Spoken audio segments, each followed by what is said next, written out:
హిందీ నేర్చుకుందాం. సో, ఇక్కడ మనం హమ్ అనే సబ్జెక్ట్ తీసుకుంటున్నాం. ఫ్యూచర్ టెన్స్‌లో ఎలా మాట్లాడాలనేది చూడబోతున్నాం.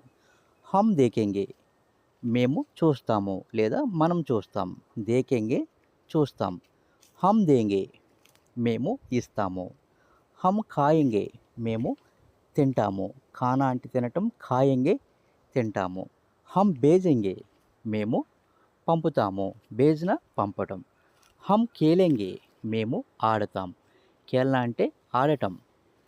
హమ్ రోయేంగే మేము ఏడుస్తాము. రోనా అంటే ఏడవటం. హమ్ లేంగే మేము తీసుకుంటాము. లేనా అంటే తీసుకోవటం. హమ్ పూచెంగే మేము అడుగుతాము. పూచనా అంటే అడగటం. హమ్ ఖరీదేంగే మేము కొంటాము. ఖరీద్నా అంటే కొనటం. హమ్ సోచెంగే మేము ఆలోచిస్తాము. So friends, please like and subscribe.